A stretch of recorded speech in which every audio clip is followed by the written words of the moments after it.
সন্তান আল্লাহর দেয়া আমানত, এটাকে দিনের জন্য অফু করো, তাহলে তোমার সন্তান তোমার নাজাতের জন্য জরিয়া হবে। কারণ এই সন্তানের মালিক তুমি না, এই সন্তানের মালিক কে? জোরে আওয়াজ করে বলেন কে? আল্লাহ। কিছু কিছু আমানত আছে সামাজিক আমানত, কাউকে কাউকে আল্লাহ তাআলা সমাজপতি বানান, মেম্বার বানায়, কমিশনার বানায়, ক্রেডিটের কিছু নাই, কিছু আমানত আইছে কারে। যদি ঠিকঠাক মতো বন্টন না করো তাহলে চিতায় চড়ানো হবে তোমাকে, চিতায়, ময়দানে মাহশারে বিচারের কাঠগড়ায় তোমাকে দাঁড় করানো হবে। কারণ তুমি সামাজিক আমানতের জিম্মাদারি পেয়েছিলে। যদি আমানতের জিম্মাদারি আদায় না করো তাহলে তোমার ঈমান নাই, হিসাব দিতে হবে আদালতে কিবরিয়াতে। কাউকে কাউকে আল্লাহ তাআলা রাষ্ট্রীয় আমানত দান করে। যেমন নতুন ইলেকশন আইছে, এখন অনেক খেলোয়াড় এমপি হয়ে যাইতাছে, অনেক নায়ক নায়িকারাও এমপি হয়ে যাইতাছে। পৃথিবীতে আদম আলাইহিস সালাম থেকে শুরু করে আমাদের নবী আলাইহিস সালাম পর্যন্ত যত নবী আগমন করেছেন, পয়গম্বরদের বিশেষ কিছু আখলাক এবং বিশেষ কিছু সিফাত যা আল্লাহ তাআলা দুনিয়ার সব নবীদেরকে আল্লাহ তাআলা এই সিফাতগুলোতে গুণী করেছিলেন। যে সকল সিফাত দিয়ে নবীগণ গুণান্বিত ছিলেন, পৃথিবীর সকল নবীগণ গুণান্বিত ছিলেন, তার মধ্যে একটি সিফাত হলো আমানতদারির সিফাত। কেউ যদি আমানতদার হয়, আমানতদারির সিফাতটা এত গুরুত্বপূর্ণ সিফাত যে সকল নবীরা যার যার যুগের শ্রেষ্ঠ আমানতদার ছিলেন। আমাদের নবী আলাইহিস সালাতু ওয়াস সালামও তার যুগের শ্রেষ্ঠ আমানতদার ছিলেন। নবী পাকের কাছে কুফার যারা, মুশরিকিন যারা, তারাও নবীজির কাছে আমানতের মাল রাখত, দুশমনি করত ময়দানে, কিন্তু আমানত জমা রাখত মুহাম্মদুর রাসূলুল্লাহ সাল্লাল্লাহু আলাইহি ওয়াসাল্লামের কাছে। কারণ সবাই জানতো যে বিশ্বনবীর চাইতে মুহাম্মদুর রাসূলুল্লাহ সাল্লাল্লাহু আলাইহি ওয়াসাল্লামের চাইতে অধিক আমানতের হিফাজতকারী মানুষ জমিনের উপরে উনি ছাড়া আর কেউ নাই। দুনিয়াতে যত নবীর আগমন ঘটেছে, সকল নবীদেরই যে সকল বিশেষ সিফাত ছিল, তাদের ভেতরে একটি বিশেষ সিফাত হলো আমানতদারির সিফাত। আরে আমানতদারির সিফাতটা মুমিনের, আল্লাহর পক্ষ থেকে মুমিনের কাছে এই সিফাতটা থাকবে এমন ভাবে আল্লাহর কাছে এত পছন্দ। ঈমানকে এই সিফাতের সাথে মুআল্লাক করা হয়েছে, অর্থাৎ যার ভেতরে আমানতদারি নাই তার ঈমান নাই। আল্লাহর রাসূল বলেন, লা ঈমানা লিমান লা আমানাতা লাহু। যার আমানতদারি নাই, দর হাকিকত আসলে তার ঈমান নাই। অর্থাৎ কেউ যদি ঈমানদার হইতে চায়, তাকে এই সিফাতে গুণী হইতে হবে, তাকে আমানতদার হইতে হবে। আমানত কাকে বলা হয়? আমানত বলা হয় ওই জিনিসকে যেই জিনিসটা দখলে আমার কিন্তু মালিকানা অন্যের। আমার দখলে আছে কিন্তু আমি মালিক না, এটাকে বলে আমানত। একটা জিনিস আমার দখলে আছে কিন্তু আমার সিন্ধুকে আছে, আমার কাছে রক্ষিত আছে, কিন্তু এর মালিক হলো আরেকজন, এটাকে বলে আমানত। আরে আমানতের হিফাজতটা জবরদস্ত ঈমান। যার আমানতদারি যত বেশি তার ঈমান তত বেশি। যার ভেতরে আমানতের কমি হয় তার ঈমান কমি হয়। শরীয়তে ইসলাম আল্লাহর পক্ষ থেকেও আমাদেরকে কিছু আমানত দান করেছেন, যে আমানতগুলোর হিফাজত হলো ঈমানদারি এবং মুসলমানি। আল্লাহর পক্ষ থেকেও আমাদের কাছে কিছু আমানত আছে। আমানতের বহুমুখী আমানত আমাদের কাছে সংরক্ষিত আছে, যেগুলোর দখলদারি আমাদের কিন্তু মালিকানা অন্যের। ওই সকল আমানতের ভেতরে একটি প্রকারের আমানত হলো ব্যক্তিগত আমানত। অর্থাৎ আমাদের কাছে এমন কিছু আমানত আছে যেগুলো একান্তই ব্যক্তিগত আমানত। মালিক আমরা না, কিন্তু দখলে আছে আমাদের। যেমন আমার চোখ, আমার মুখ, আমার কান, আমার হাত, আমার পা, এগুলো আসলে আমার না, দখলে আমার, কিন্তু এর মালিক আরেকজন।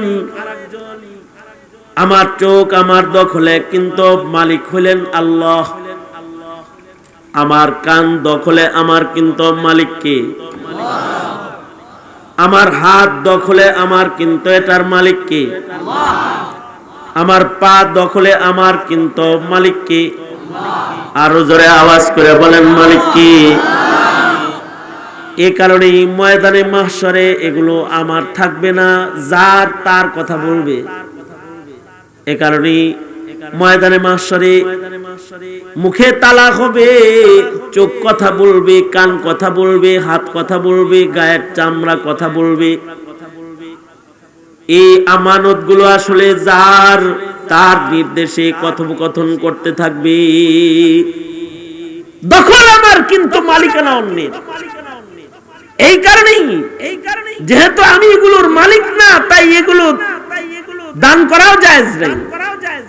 চক্ষু দানের বিধান নাই, কিডনি দানের বিধান নাই, দৈহিক অঙ্গ প্রত্যঙ্গ এগুলো আমার দখলে আছে, আমি এগুলোর মালিক না।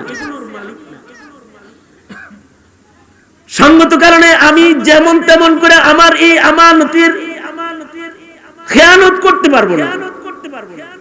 হ্যাঁ, যার জিনিস তিনি যা করতে বলেছেন এই অঙ্গের দ্বারা তা করা, এটা আমানতের হেফাজত। যিনি চোখ দান করেছেন তিনি কিছু জিনিস দেখতে বলেছেন, কিছু জিনিস দেখতে মানা করেছেন। তার মাল দিয়ে তিনি যা দেখতে বলেছেন দেখা, এগুলো আমানত। আর তিনি যা দেখতে মানা করেছেন সেটা দেখা খেয়ানত। কেউ যদি অতি সংগোপনে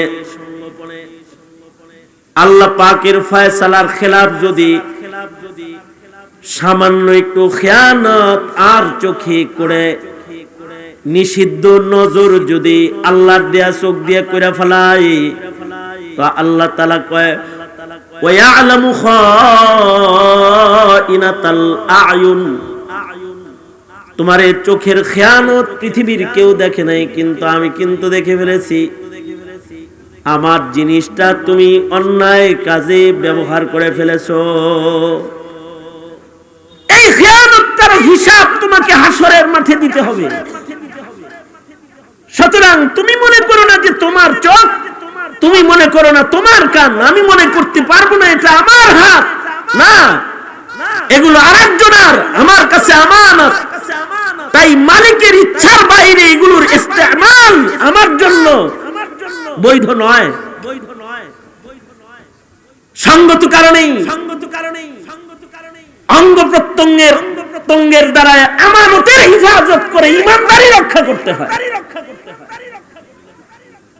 দেহের অঙ্গ প্রত্যঙ্গের দ্বারা যদি খেয়ানত হয় তাহলে ঈমান নষ্ট হয়। চোখের দ্বারা যদি খেয়ানত হয় ঈমান নষ্ট হয়। কানের দ্বারা যদি খেয়ানত হয় তো ঈমান নষ্ট হয়। জবানের দ্বারা যদি খেয়ানত হয়, জবানের খেয়ানত হয় তো ঈমান নষ্ট হয়। সুতরাং আল্লাহর দেয়া যে অঙ্গ প্রত্যঙ্গ গুলা আছে এগুলোর দ্বারা খেয়ানত করা যাবে না। আল্লাহ যা নিষেধ করেছেন তা করা যাবে না।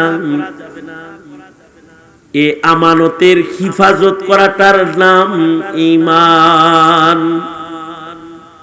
সঙ্গত কারণেই পরনারী দেখা যাবে না, চোখের গুনাহ করা যাবে না।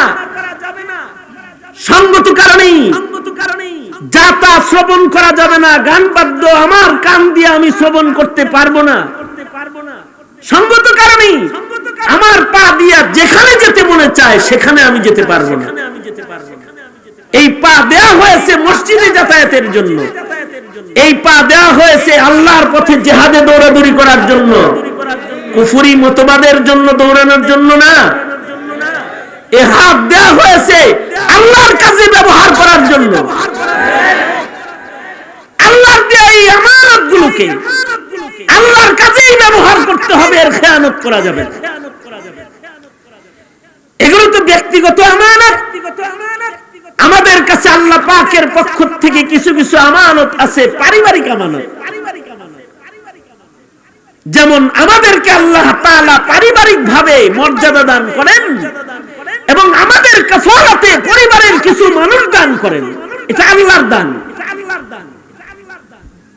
যেমন কাউকে কাউকে আল্লাহ তাআলা ছেলে সন্তান দান করেন, একটা বিবি দান করছেন, 5টা সন্তান দান করছেন। এই যে এগুলো আমার পারিবারিক আমানত। আমার ছেলে কিন্তু আমার না, এটা আসলে কার মাল? আরো জোরে আওয়াজ করে বলেন, কার মাল? আমার ঔরসে জন্ম হয়েছে কিন্তু ছেলেটার মালিক আমি না। আমাদের সুনামগঞ্জের একটা ছেলে আছে, আমার খুব ভক্ত। গতকালকে ওর বাসায় ওর ছেলের তাহনিক করার কথা ছিল। কিছুদিন আগে একটা ছেলে মারা গেছে, গতকালকে আবার মাত্র 1 মাস 5 দিন বয়স মারা গেছে। কারণ এই ছেলেটা তো আসলে তার না, ছেলেটা আসলে কার? সন্তান আলো আওলাদ আমানত, এটা আল্লাহর দান। এ কারণে সন্তানদেরকে নিজের ইচ্ছা মতো গঠন করা যায় না, যেহেতু জিনিসটা আমার না, জিনিসটা আরেকজনের। যার মাল তার মেজাজ দেখতে হয়, যার মাল তার পছন্দের মতো তাদেরকে বানাইতে হয়, যার মাল তার পছন্দের মতো চালাইতে হয়। বিবি পায়া মনে করছো বিবির মালিক তুমি? তোমার মতো 3.5 হাত বডি অনেক আছে যাদের আল্লাহ তাআলা যৌবন দেন নাই। তোমাকে যৌবনের ধন দিয়েছেন, বিবাহ করার ক্ষমতা দান করেছেন, তাই একটা বউ পাইছো। আর যদি লেবরা সেবরা বানায় দিত তাহলে খালি বডি ঘুরে বেড়াইতা সারা জনম, বউ বিয়ে করতে পারতা না। যিনি তোমাকে বিবি দিল, এবার তুমি তোমার বিবি যারে খুশি তারে খালি দেখাবা, এটা সাজায়া পার্কে নিয়ে যাইবা, এটাকে বন্ধুদের কাছে পেশ করবা দেখার জন্য। দেখ দোস্ত আমার বউ দেখতে কেমন, এই জন্য তো বউ তোমাকে দেওয়া হয় নাই। এই বিবি, হ্যাঁ আল্লাহ তাআলা তোমাকে দান করেছে তোমার সুকুনের জন্য, লিতাসকুনু ইলাইহা, তুমি তার কাছে গেলে শান্তি পাবে, এই জন্য দেওয়া হয়েছে। আরেকজনের শান্তি দেওয়ার জন্য তো তোমার বউ দেয় নাই। তুমি যদি মনে করো যে আমার বউ আমি চালাবো, যেমনি খুশি সেমনি চালাবো, তুমি খায়েন। তোমার মতো বহু মানুষ আছে যারা বিবাহ করেছে কিন্তু তাদের আল্লাহ তাআলা একটা সন্তান দেয় নাই। তোমাকে আল্লাহ তাআলা সন্তান দিয়েছে, তুমি আব্বা ডাক শুনতেছো। তোমাকে আল্লাহ তাআলা একটা কন্যা দান করেছে, তুমি কন্যার আদর পাচ্ছ। এইগুলা আল্লাহর দান। যারে খুশি আল্লাহ দেয়, যারে খুশি তার কাছ থেকে কেড়ে নেয়। যাকে খুশি আল্লাহ তাআলা শুধু ছেলে দেয়, যাকে খুশি তাকে শুধু মেয়ে দেয়, আবার যারে ইচ্ছা হয় তারে বঞ্চিত রেখে দেয়। আল্লাহর দান জিনিস, এ কারণে আল্লাহ দিলে যৌবনও লাগে না। হযরত জাকারিয়া বুড়া বয়সে সন্তান পাইছেন, আল্লাহর দান, আল্লাহ দিয়েছেন তাই পাইছেন। নিজে আশ্চর্য হয়ে বলে, ওগো আল্লাহ আমি বুড়া, আমার বিবি বুড়ি, আবার আকিব বন্দা কেমনে হইব? আল্লাহ কয় আমি দিব তাই হইব, আমি দিব তাই হবে। আল্লাহ যদি এমন সন্তান কাউকে দেয়, বিয়ে ছাড়াও দেয়। যেমন হযরত ঈসা আলাইহিস সালামকে আল্লাহ তাআলা হযরত মরিয়মকে দান করছেন, পুরুষের স্পর্শ ব্যতিরেকে দান করছেন। আল্লাহর দান আল্লাহ চাইছেন, দিয়েছেন।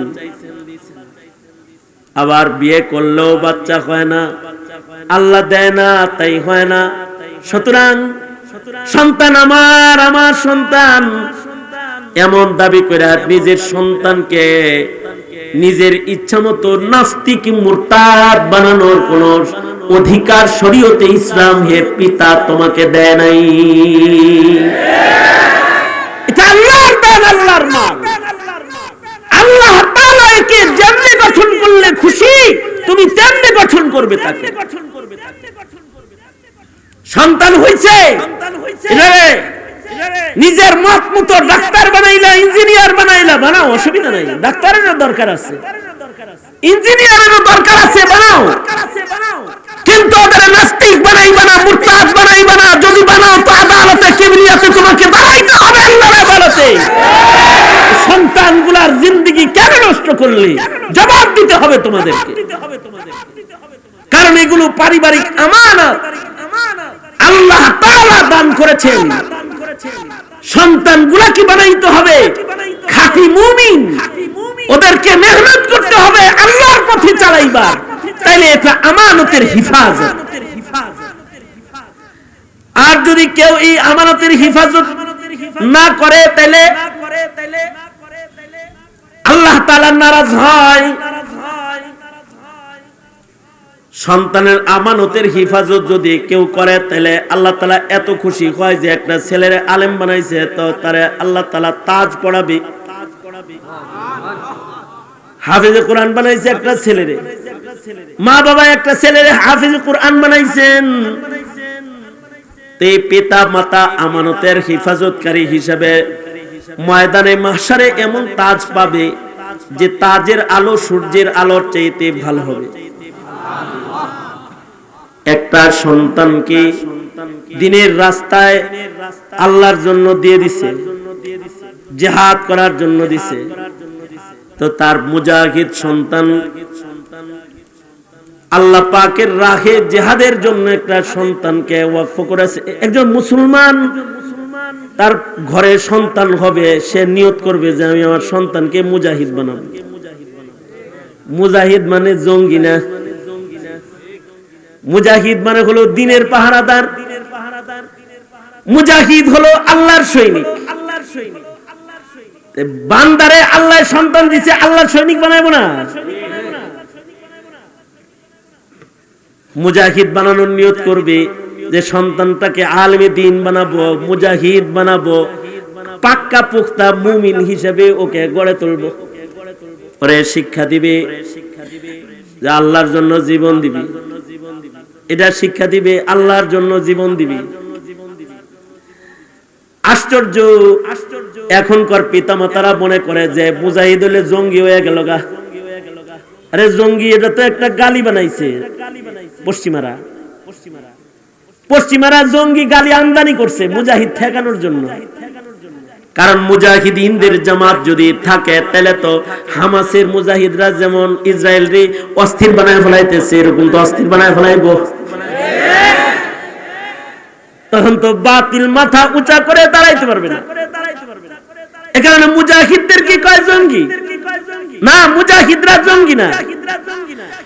মুজাহিদরা তো আল্লাহর জমিনে আল্লাহর দ্বীন প্রতিষ্ঠাকারী। যেমন আফগানের মুজাহিদরা আল্লাহর জমিনে আল্লাহর দ্বীন প্রতিষ্ঠাকারী। তারা জিহাদ করেছে, জিহাদের মাধ্যমে আল্লাহর জমিনে আল্লাহর খেলাফত, আল্লাহ পাকের মনোনীত বিধান প্রতিষ্ঠা করেছে।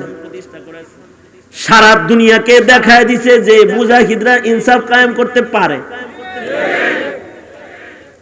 চুপে চাপে কোনো আওয়াজ ছাড়া অর্থনৈতিক উন্নতি করে ফেলাইছে। চুপি চাপি আওয়াজ ছাড়া ইনসাফ কায়েমের মাধ্যমে সামনে বাড়তেছে মুজাহিদদের কাফেলা। মুজাহিদ জঙ্গি নয়, জঙ্গি হলো যারা অশান্তি সৃষ্টি করে, তারা হলো জঙ্গি। আর মুজাহিদ হলো আল্লাহর দ্বীন কায়েম করার জন্য জমিনের অশান্ত পরিবেশ ঠান্ডা করার জন্য যারা নিজের ত্যাগ প্রদর্শন করে তারা মুজাহিদ। দ্বীনের জন্য কুরবানি দেয়। তো সন্তান হইলে পরে নিয়ত করবা যে মুজাহিদ বানাবো, জিহাদ ফি সাবিলিল্লাহ করবে, দ্বীনের জন্য ফুকরে দিবা। কারণ দ্বীনের জন্য দিলা তো আল্লাহরে দিয়া দিলা, আল্লাহর মাল আল্লাহরে দিলা, এটা আসল মুহাব্বত। আল্লাহর মুহাব্বতটা আসল মুহাব্বত। এই কারণে আগের জমানার মুমিনরা, সত্যিকারের মুমিন যারা, তাদের সন্তান যদি যুদ্ধের ময়দানে শহীদ হয়েছে খবর পাইতো তাহলে খুশি হইত। কারণ যে সকল সন্তানরা মা বাবাকে শাফাআত করে আল্লাহর জান্নাতে নিবে, তাদের ভেতরে একটা সন্তান হলো আলেম সন্তান, একটা সন্তান হলো মুজাহিদ সন্তান, শহীদ সন্তান। কারণ একটা সন্তান যদি যুদ্ধের ময়দানে শহীদ হয়ে যায়, তাহলে শহীদ সন্তানরা তাদের পিতা মাতাকে শাফাআত করে আল্লাহর জান্নাতে নিয়ে যাবে। এই কারণেই কিন্তু ইসরায়েলের আক্রমণে যখন ফিলিস্তিনি নারী পুরুষের সন্তান শহীদ হয়ে যায়, সন্তানের লাশ কাঁধে লয়ে হাসতে হাসতে যায়। আল্লাহু আকবার, জোরে করে বলেন। হাসতে হাসতে যায়, সন্তানের লাশ কিন্তু কাঁদে, কাঁধে আছে সন্তানের মরদেহ, হাসতে হাসতে যাইতেছে। কারণ এই নারীরা জানে তাদের এই আমানত তারা আল্লাহর কাছে পৌঁছায় দিয়েছে, যিনি আমানত দিয়েছিল তাকে দিয়ে দিয়েছে।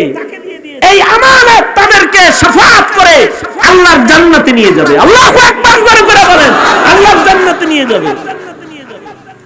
আর এই রকম সন্তান যে পিতামাতার ঔরসে হবে, এই পিতামাতার এই সন্তানগুলা হলো গর্ব। কিন্তু আশ্চর্য, ফাসাদের জমানা, এই জমানায় আলেম সন্তান দিয়ে গর্ববোধ করে না, গর্ববোধ করে চাঁদাবাজ সন্তান দিয়া। চেনো আমি কার বাপ? চেনো নাকি আমাকে? আমি কার বাপ? শুধু বাপ বইলেই শেষ দেয় না, শেষ বেলায় কয় চেনো আমি কার শ্বশুর। মানে জামাই হইলে একটা আস্থা সন্ত্রাসী, কি বুঝেন? এটা একটা গর্বের বিষয় হয়ে গেছে। চেনো আমি কার বাপ? অমুক নেতার চাঁদাবাজের বাপ আমি। বাজার করে দরদাম ছাড়া নিয়ে হাঁটা দেয় বাবা, খুব ফখর করে। আল্লাহর কাছ থেকে একটা আমানত পাইছিলা, এইটাকে সমাজের বিশৃঙ্খলার কারণ বানাইছিল। হাসরের মাঠে তোমাকে জবাব দিতে হবে। পিতা, রেডি হয়ে থাকো, জবাব দিতে হবে আল্লাহর আদালতে। আর যদি একটা সন্তানকে দ্বীন শিখাইতে পারো, তাকে যদি আলেমে দ্বীন বানাইতে পারো, তাকে যদি ঈমান শিক্ষা দিতে পারো, কম আজ কম একটা হাফেজে কোরআনও যদি বানাইতে পারো, তাহলে একটা হাফেজে কোরআন সন্তান পিতা মাতাকে জান্নাতে নিবে তো নিবে। 10 জন এমন মানুষকে জান্নাতে নিবে যাদের প্রত্যেকের উপরে দোজখ ওয়াজিব হয়ে গিয়েছিল, জাহান্নাম ওয়াজিব হয়ে গিয়েছিল, তাদেরকে জান্নাতে নিয়ে যাবে। সুতরাং আমাদের জীবনে আমরা যে বাচ্চা কাচ্চা পাইতেছি, অথবা তোমরা যারা বিয়ার নিয়ত গ্রুপ মানে নিয়ত করে থইছো নাওয়াইতু লিল বিয়া, কয়দিন পরে বিয়া করবা, তারপরে চিন্তা করবা আব্বা হব। আব্বা, তোমার ঘরে একটা বাচ্চা আসবে, তোমার বাচ্চাটা তোমাকে আব্বু বলে ডাক দিবি।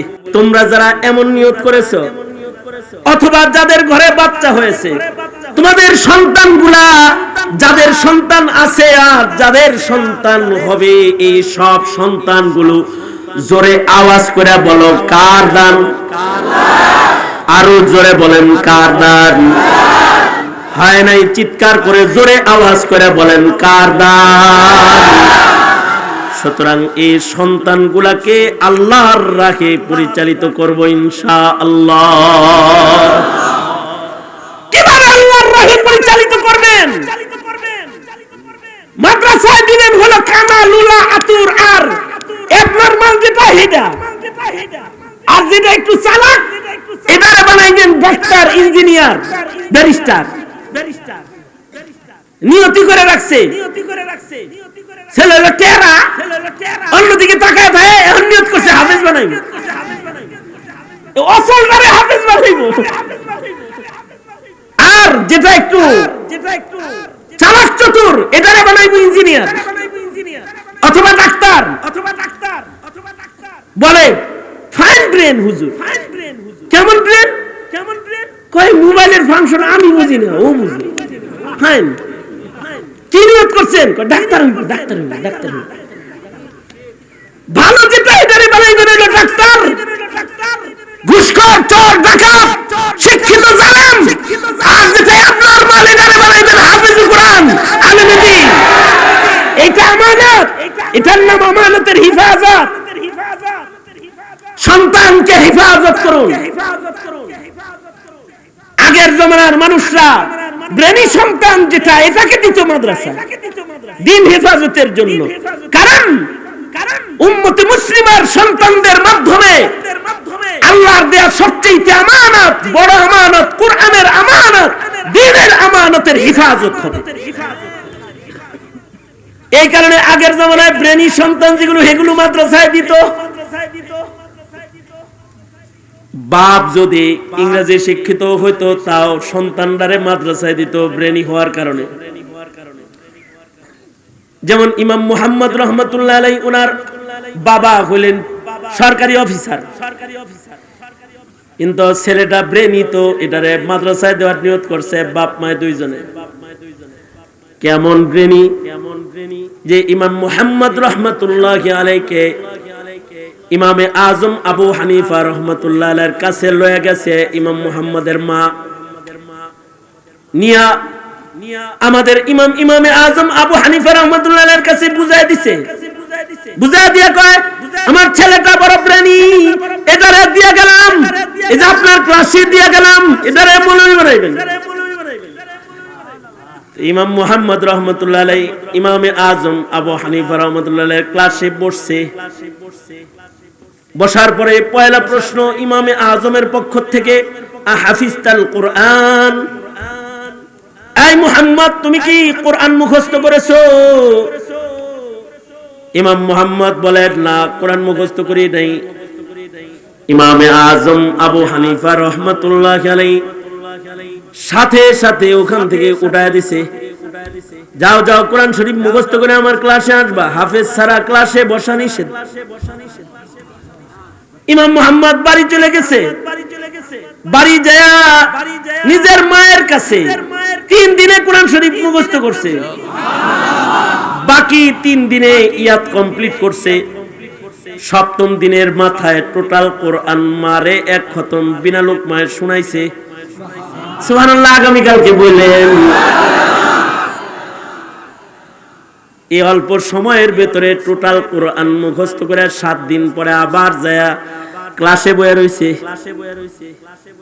ইমামে মুহাম্মদ রহমতুল্লাহ আলাইহিকে দেখা ইমামে আজম আবু হানিফা রহমতুল্লাহ আলাইহি বলে, মুহাম্মদ তোমাকে না উঠাই দিছি, আবার আসছো? হেজো সারা তো আমার ক্লাসে বসা যাবে না, হাফিজুল কোরআন হইতে হবে। ইমাম মুহাম্মদ রহমতুল্লাহ আলাইহি ব্রেন কত তুখর, কয় আমি তো হেফজ করেই আইছি, মাত্র 7 দিন। কয় মারে খতম শুনে আইছি, তো 1 খতম শুনে আসছি, বিনা লোকমার খতম শোনায় তারপরে আসছি, ব্রেনিডারে দিছে মাদ্রাসায়। এইরকম ইমাম হইছেন যে ইমাম মুহাম্মদের সিয়ারে সাগীর, সিয়ারে কবির পড়ে জামানার আলেমরা বলছেন, আল্লাহ তাআলা যদি কোরআন ছাড়া নতুন কিতাব নতুন ভাষায় নাজিল করত, তাহলে হানাফি মাযহাবের ইমাম মুহাম্মদের ভাষায় আল্লাহ তাআলা আসমানি কিতাব নাজিল করত। ফাহাম কত ভালো, আমাদের তো ফাহাম ভালো না, ব্রেনও ভালো না, কুওয়াতে হাফেজাও ভালো না, ফাহামও ভালো না। ফাহাম যেটার ভালো এটারে ঘুষ খাওয়া শিখেছে। আর ইমাম মুহাম্মদের ফাহাম কত আলী। ইমাম মুহাম্মদ একদিন উনার উস্তাদকে আয়েশা বলতেছে, উস্তাদজি, ওগো উস্তাদ, একটা প্রশ্ন হলো উস্তাদজি, কেউ যদি এশার নামাজ জামাতের সাথে পড়ে আর যদি রাতের বেলায় সে বালেগ হয় রাত 12টার সময়, এখন কি সে এশার নামাজ আবার পড়বে নাকি সোজা ফজরের নামাজ পড়বে? জিজ্ঞাসা হলো ওগো উস্তাদ, ইমাম মুহাম্মদ জিজ্ঞাসা করতেছে আমাদের ইমাম সাহেবের কাছে, মানে ইমাম আবু হানিফা রাহমাতুল্লাহ আলাইহি জিজ্ঞাইতেছে, একটা বাচ্চা এশার নামাজ জামাতের সাথে পড়ছে, রাত 12টার সময় বালেগ হইছে, এখন সে কি রাত 12টার সময় আবার এশার নামাজ পড়বে নাকি সোজা ফজরের নামাজ পড়বে? তো ইমামে আজম বলে বালেগ হওয়ার আগে যেটা পড়ছে ওটা তো তার ফরজ না, নাবালেগ অবস্থায় পড়ছে নফল, কিন্তু বালেগ হওয়ার পরে এখনো যেহেতু এশার ওয়াক্ত আছে, আগে ঘরের ভিতরে এশার নামাজ আদায় করবে, তারপরে ফরজ নামাজ পড়তে মসজিদে আসবে, ফজর পড়বে, তার মানে এশার নামাজ 2 বার পড়বে। ইমাম মুহাম্মদ বলে উস্তাদ জি আলহামদুলিল্লাহ, যে বাচ্চাটার এই কাম হইছে সে এশার নামাজ 2 বার পড়ছে। নিজের কথা তো আর কইতে পারে না যে আজ রাত্রে আমি বালেগ হইছি, কয় যে বাচ্চাটা এই কাণ্ড ঘটছে সে এশার নামাজ 2 বার পড়ছে, তার মানে হলো ইমাম মুহাম্মদের ফাহাম এত আলী, যেদিন বালেগ হইতেছে সেই দিনের প্রথম ফরজ নামাজও ওনার কাজা নাই, এইটারে দিছে মাদ্রাসায়। আর এখন মরা দেখা যেটা মানে সকাল যেটারে খালি ভূতে ধরে, জিনে ধরে, উপরি বেরাম যেটা আছে, উপরি বেরাম বুঝেন, এই মাঝে মাঝে চক্র উল্টা এরো, এটা কয়টা মাদ্রাসা, এটা আলেম। আর আমাদের আকাবিরদের ভালো সন্তানটা দিত মাদ্রাসায়, তারা ভালো সন্তান মাদ্রাসায় দিয়েছিল বিদায়ী তোমরা ধর্ম পেয়েছো, দিন পেয়েছো, তোমরা মাসাইল পেয়েছো, মাযহাবের জন্ম হয়েছে, মাসাইলের হিফাজত হয়েছে, লক্ষ লক্ষ লক্ষ লক্ষ হাদিসের হিফাজত হয়েছে, সনদের হিফাজত হয়েছে। 30 পারা কোরআন মজিদ না খালি নবী পাকের সব হাদিস একজনে মুখস্থ করে ফেলছে, এত বড় আলেমে দিন। শামসুদ্দিন যাহাবী রাহমাতুল্লাহি আলাইহি একা একটা মাথা, একটা ব্রেন, একটা সিনা, কিন্তু নবীর জীবনের সব হাদিস মুখস্থ করে ফেলছে সনদ সহ। বুজুর্গরা বলেন, বড়রা বলেন, শামসুদ্দিন যাহাবীকে যদি আসমানে বসায়া দিয়া বলা হয় যে আল্লাহর রাসূলের সব হাদিস তার উম্মতদেরকে একা শোনাও, তো উনি সনদ সহ সব হাদিস উম্মতকে শোনায়া দিবেন। এইরকম ব্রেনি, যেমন আবু যুরআ রাজি রাহমাতুল্লাহ আলাইহি জমানার এক মুহাদ্দিসের নাম। ব্রেনটা কেমন? নবীজির টোটাল সহিহ হাদিসের সংখ্যা হলো 7 লাখ, এর ভিতরে আবু যুরআ রাজি একাই মুখস্থ করছে 6 লাখ। সুবহানাল্লাহ, আগামী কালকে বলেন, আগামী কালকে বলেন। এত বড় মুহাদ্দিস ছিলেন, যার ছাত্র ইমামে আহমদ বিন হাম্বল রাহমাতুল্লাহ আলাইহি, যার ছাত্র আলী ইবনুল মাদিনী রাহমাতুল্লাহ আলাইহি, যার ছাত্র ইয়াহইয়া ইবনে মাঈন রাহমাতুল্লাহ আলাইহি, অর্থাৎ ইমাম বুখারীর উস্তাদরা হলেন আবু যুরআ রাজির ছাত্র, আর আবু যুরআ রাজি হলেন ইমাম বুখারীর দাদা উস্তাদ। এরা সবাই হাফেজে হাদিস ছিলেন, হাদিসের হাফেজ। আগের জমানায় হাফেজে হাদিসের অভাব ছিল না, ব্রেনি ব্রেনি সন্তানকে আলেম বানাইছে। এখন যেমন ল্যাংড়া লুলা ইঞ্জিনিয়ারের অভাব নাই, ইঞ্জিনিয়ার সব অটো চালায় ইঞ্জিনিয়ার। ডাক্তারি পাস করছে, সে মার্কেটের সেলসম্যানের চাকরি লইছে। ডাক্তারেরও অভাব নাই, ইঞ্জিনিয়ারেরও অভাব নাই। একটা জমানা ছিল মানুষ তাদের ভালো ভালো সন্তানদেরকে মাদ্রাসায় দিত, যে হাফিজুল হাদিসের অভাব ছিল না। যেমন উজবেকিস্তানে এমন কবরস্থান আছে, যে কবরস্থানের ওয়াকিফ অক্ফকারী তিনি জমিন অক্ফ করার সময় শর্ত দিছে, আমার গুরুস্থানে তারা শুইতে পারবে যাদের 1 লাখ হাদিস মুখস্থ হবে, সনদ সহ 1 লাখ হাদিস যার মুখস্থ, সে এই গুরুস্থানের মাইয়িত হবে। তার মানে একটা গুরুস্থানে 1700, 1800, 450, 550, 350 হাফেজে হাদিস, লাখ লাখ হাদিসের হাফেজ ঘুমায় রয়েছে এক গুরুস্থানে। তার মানে কত ভালো ভালো সন্তানরা আগে মাদ্রাসায় পড়তো, লক্ষ হাদিসের হাফেজ। ইমাম বুখারী রহমাতুল্লাহি আলাইহির 17 জন উস্তাদ এই মাকবারায়ে মুহাম্মাদিয়ায় ঘুমায় রয়েছে।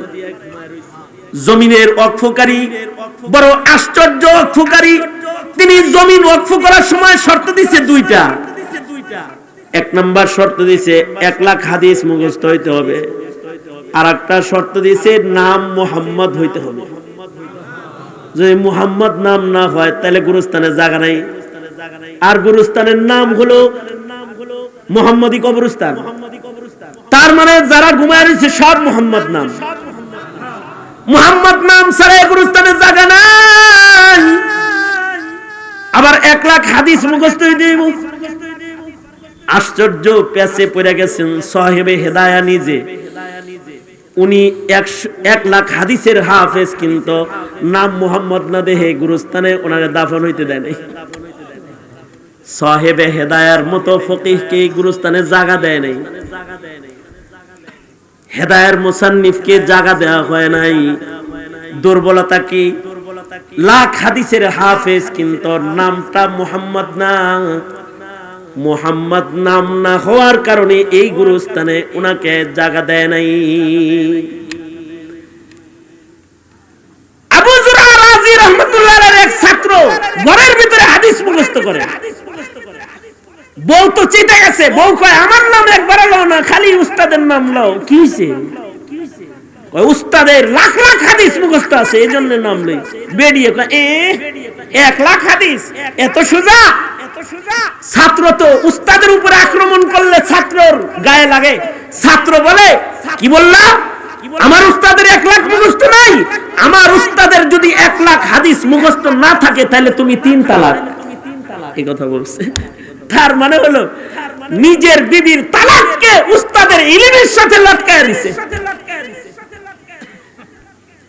সকালবেলায় চিন্তা করতেছে 1 লাখ হাদিস তো বাড়ির কাছের কথা না, যদি মুখস্থ না থাকে তাই তো বউ হারায় গেছে। এবার সকালবেলায় উস্তাদকে যায় বলে, উস্তাদজি আবু যুরআ রাজিকে বলতেছে যে আপনার কি 1 লাখ হাদিস মুখস্থ আছে? যদি 1 লাখ মুখস্থ না থাকে তাহলে তো আমার বউ গেছে গা। কেন, কি হইছে? আমি আপনার সনদে হাদিস মুখস্থ করে দেখে বিবি খেপে আমি তাকে শাসন করতে বলেছি। আমার উস্তাদের 1 লক্ষ হাদিস মুখস্থ না থাকলে তুই 3 তালাক। এখন কি বিবিটা আছে না গেছে গা? আবু যুরআ রাজি বলে 1 লক্ষ হাদিস, ও তো তোমাদের সূরাতুল ইখলাস যেমন মুখস্থ, আমার 1 লাখ হাদিস সনদ সহ এরকম মুখস্থ আছে। আর আলহামদুলিল্লাহ আমি আবু যুরআর 6 লক্ষ হাদিস মুখস্থ আছে। 6 লাখ হাদিস সনদ সহ মুখস্থ করছে যে বাচ্চাটা, এই বাচ্চাটার মাথা তো মরা দেগা মাথা নাকি? মরা দেগা। আগের যুগে ভালো সন্তানদেরকে ইলম শিখতে দিয়া আল্লাহর আমানতের মুহাফিজ বানাইতো, কোরআনের মুহাফিজ বানাইতো, হাদিসের মুহাফিজ বানাইতো, পাহারাদার বানাইতো, ভালো ছেলেটাকে কোরআন শিখতে দিত। আর তোমরা আমরা দেই মরা দেগা টেমরা, এমন একটা দইরা নিয়ে দিয়ে দেই না। সন্তান আল্লাহর দেয়া আমানত, এটাকে দিনের জন্য অক্ষ করো, তাহলে তোমার সন্তান তোমার নাজাতের জন্য জরিয়া হবে। কারণ এই সন্তানের মালিক তুমি না, এই সন্তানের মালিক কে? জোরে আওয়াজ করে বলেন কে? আল্লাহ। কিছু কিছু আমানত আছে সামাজিক আমানত, কাউকে কাউকে আল্লাহ তাআলা সমাজপতি বানান, মেম্বার বানায়, কমিশনার বানায়। ক্রেডিটের কিছু নাই, কিছু আমানত আইছে কারে। যদি ঠিকঠাক মতো বন্টন না করো তাহলে চিতায় চড়ানো হবে তোমাকে, চিতায় ময়দানে মাহশারে বিচারের কাঠগড়ায় তোমাকে দাঁড় করানো হবে। কারণ তুমি সামাজিক আমানতের জিম্মাদারি পেয়েছিলে। যদি আমানতের জিম্মাদারি আদায় না করো তাহলে তোমার ঈমান নাই, হিসাব দিতে হবে আদালতে কিবরিয়াতে। কাউকে কাউকে আল্লাহ তাআলা রাষ্ট্রীয় আমানত দান করে। যেমন নতুন ইলেকশন আইছে, এখন অনেক খেলোয়াড় এমপি হয়ে যাইতাছে, অনেক নায়ক নায়িকারাও এমপি হয়ে যাইতাছে। এই যে যারা এমপি মন্ত্রীর চেয়ার পাইতেছে, মস্ক করার লেগে এমপি হওয়ার শখ দেখছে। হ্যাঁ, মস্ক করার জন্য এমপি হওয়ার শখ দেখেছে। এটি আমানতের একটি চেয়ার। এখানে বসে যদি রাষ্ট্রের এক জাররা আমানতের খেয়ানত করো, ময়দানে মাহশারে খায়েন হিসেবে দাঁড়াইতে হবে, খায়েন হিসেবে দাঁড়াইতে হবে। ইলেকশন করবার লাগে পাগল হয়ে যাও, আর নমিনেশন পেপার নিয়ে গুলাগুলি আর মারামারি। এইটা তো আমানতের একটা জিনিস। এ কারণে আগের যুগের যারা খলিফাতুল মুসলিমিন, তাদের কাছে রাষ্ট্র ক্ষমতার জিম্মাদারি গেলে ভয়ে থরথর করে কাঁপতো। এই কারণেই উমর 18 তালির জামা পরেছেন, ভালো একটা নতুন জামা বানাইতে পারে নাই, হিসাব দেওয়ার চিন্তায় যে আমানতের হিফাজত হইল তো। এই কারণেই রাতের ঘুম হারাম করে রাতের আধারে মদিনার অলিতে গলিতে ঘুরে বেরিয়েছেন যে আমানতের হিফাজত হলো তো।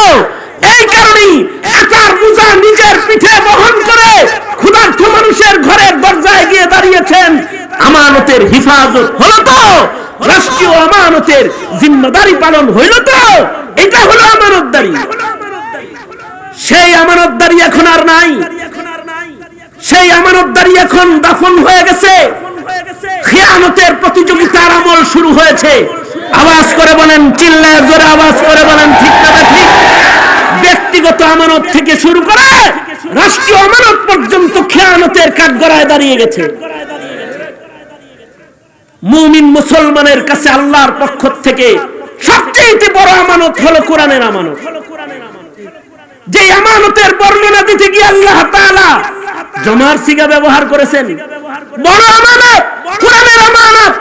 তোমার সন্তান তোমার কাছে আমানত, ছোট আমানত। তোমার বিবি তোমার কাছে আমানত, ছোট আমানত। তোমার মাল তোমার কাছে আমানত, ছোট আমানত। তোমার নেতৃত্ব তোমার কাছে আমানত, ছোট্ট আমানত। তোমার কর্তৃত্ব তোমার কাছে আমানত, ছোট্ট আমানত। মুসলিম হিসেবে, মুমিন হিসেবে আল্লাহর পক্ষ থেকে তোমার কাছে দেওয়া সবচেয়ে বড় আমানত হলো কোরআনে কারীমের আমানত। যে আমানতকে আল্লাহ তাআলা পাহাড়কে সেধেছিলেন, পাহাড় নেয় নাই। জমিনকে সেধেছিলেন, জমিন নেয় নাই। আকাশকে সেধেছিলেন, আকাশ নেয় নাই। তারা ভয়ে পলায়ন করেছে। সেই আমানত তুমি চেয়ে নিয়েছো। তোমার কাছে কোরআনের আমানতের চিন্তে বড় আমানত তো আল্লাহ তাআলা একটা দেয় নাই। আফসোস হলো দুনিয়ার সব আমানত বুঝো, ধর্মের আমানত বুঝো না। শিক্ষাঙ্গন থেকে যখন কোরআন, হাদিস, সুন্নাহ, দ্বীনকে কেটে কেটে কেটে কেটে কেটে কেটে এখানে যখন বিবর্তনবাদ ঢুকে যায়, কুফর শিরিক ঢুকে যায়, তোমার বুঝে আসে না তোমার কাছে যে কোনো আমানতদারি আছে। ময়দানে মাহশারে হিসাব দিতে হবে। জালেম কোথাকার, হিসাব দিতে হবে আল্লাহর আদালতে।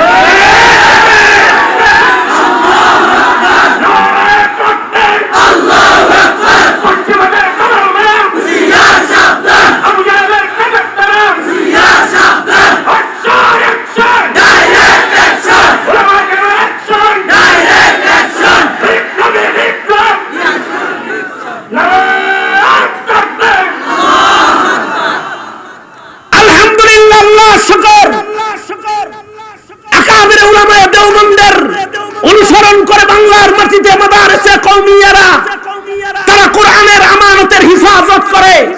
বাচ্চা বাচ্চা 7 বছরের বাচ্চাদেরকে ওরা হাফেজ করে গড়ে তুলে, আলেম করে গড়ে তুলে। ঠিক কিনা? যারা হাফেজ করে বলেন, তারা কোরআনে কারীমকে সংরক্ষণ করে আর পাহারাদারি করে।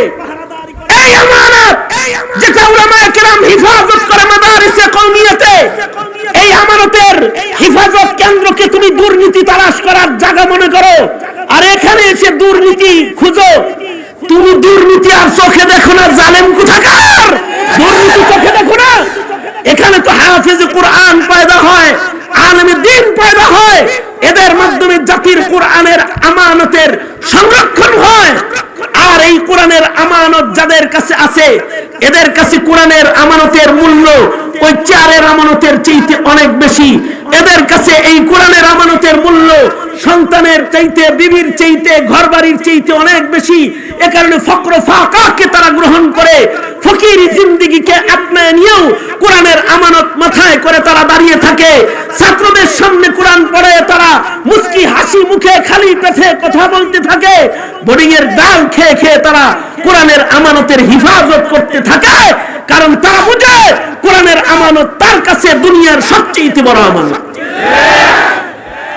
সুতরাং জাতি এই আমানতের হিফাজতকারী যারা উলামায়ে কেরাম, তাদের দিকে যদি জালেমরা হাত বাড়ায়, সোচ্চার থাকতে প্রস্তুত থাকবেন তো ইনশাআল্লাহ।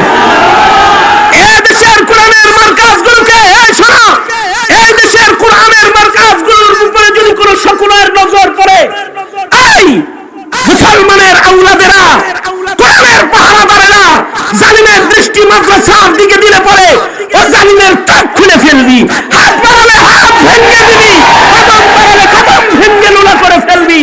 কারণ কোরআনের আমানত রক্ষার জন্য যদি জীবন যায়, তো জীবন আল্লাহর কাছে দামি হয়ে যায়। রাজি থাকবা তো ইনশাআল্লাহ, রাজি থাকবা তো ইনশাআল্লাহ।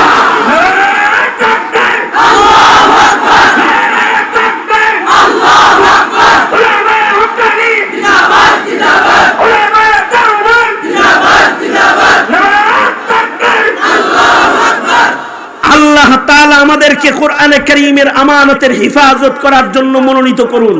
আমিন। চিৎকার করে আওয়াজ করে জোরে চিল্লায় জোরে আওয়াজ করে বলেন আমিন।